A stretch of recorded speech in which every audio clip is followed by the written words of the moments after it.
AP రాజధాని అమరావతి మహిళలపై ఓ TV ఛానల్లో ఓ జర్నలిస్ట్ చేసిన వ్యాఖ్యలు తీవ్ర దుమారం రేపుతున్నాయి. మహిళలపై అనుచిత వ్యాఖ్యలు చేసిన వారిని ఎట్టి పరిస్థితుల్లోనూ వదిలిపెట్టబోమని వార్నింగ్ ఇచ్చారు CM Chandrababu. Deputy CM Pawan Kalyan ఇక రాజధాని పైన అక్కస్తో మహిళలను అవమానించారని ఫైర్ అయ్యారు. మహిళల వ్యక్తిత్వం పైన దాడిని ఉపేక్షించబోమని స్పష్టం చేశారు.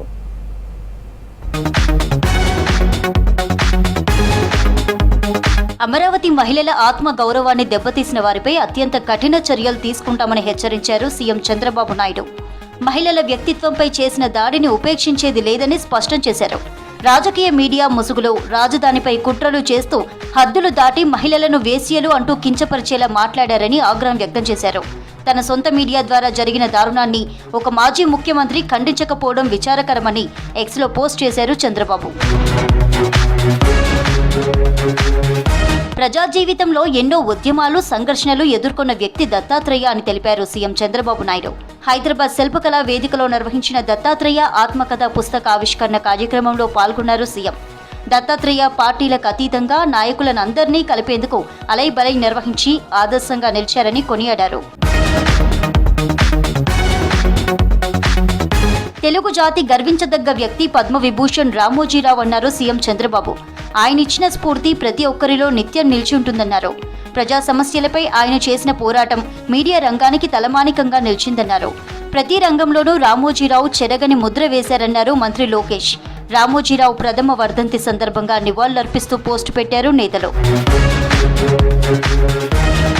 గౌతమ బుద్ధుడి ఆనవాళ్లు కలిగిన అమరావతి ప్రాంత మహిళలను టీవీ ఛానళ్ల ద్వారా కించపరిచారని ఆగ్రహం వ్యక్తం చేశారు డిప్యూటీ సీఎం పవన్ కళ్యాణ్. అమరావతి ప్రాంత చారిత్రక ఆధ్యాత్మిక విశిష్టతను కూడా అవహేళన చేశారన్నారు. రాజధాని అమరావతి కోసం భూములిచ్చిన వారిలో 32% ఎస్సీ ఎస్టీలు, 14% బీసీలున్నారన్నారు. రాజధానిపై కుట్రల్లో భాగంగా దళితులు బహుజనులను అవమానించారన్నారు. ఇలాంటి కుట్రలను ప్రజలు, అధికార యంత్రాంగం లోతుగా విశ్లేషించాలన్నారు పవన్ కళ్యాణ్. అమరావతి అంటే జగన్ కు మొదటి నుంచి అక్కసుందన్నారు హోంమంత్రి అనిత. అమరావతిపై బురద జల్లే ప్రయత్నం చేస్తూ మహిళలను వేశ్యలు అంటూ హీనంగా మాట్లాడుతున్నారని మండిపడ్డారు. ఆంధ్రప్రదేశ్ గౌరవానికి భంగం వాటిల్లేలా అనుచిత వ్యాఖ్యలు చేస్తున్నారని, ఏపీ అమరావతి ప్రజలకు మాజీ సీఎం జగన్ భారతిలో క్షమాపణ చెప్పాలని డిమాండ్ చేశారు అనిత.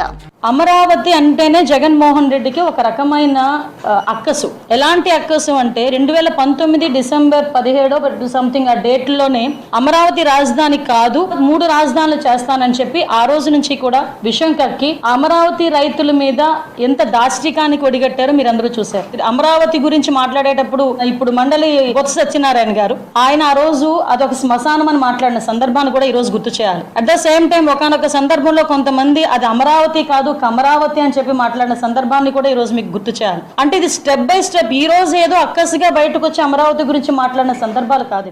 పిఠాపురంలో ప్రైవేట్ ఎలక్ట్రీషియన్లకు సేఫ్టీ కిట్లు పంపిణీ చేశారు డిప్యూటీ సీఎం పవన్ కళ్యాణ్. 325 మంది ఎలక్ట్రీషియన్లకు సొంత నిధులతో రక్షణ పరికరాలు, కిట్లు అందజేశారు. ఇటీవల పిఠాపురం నియోజకవర్గంలోని మల్లం గ్రామంలో దళిత సామాజిక వర్గానికి చెందిన ఓ ఎలక్ట్రీషియన్ కరెంట్ షాక్ తో చనిపోయారు. ఆ ఘటనతో నియోజకవర్గంలోని ఎలక్ట్రీషియన్లకు సేఫ్టీ కిట్లు అందజేశారు పవన్.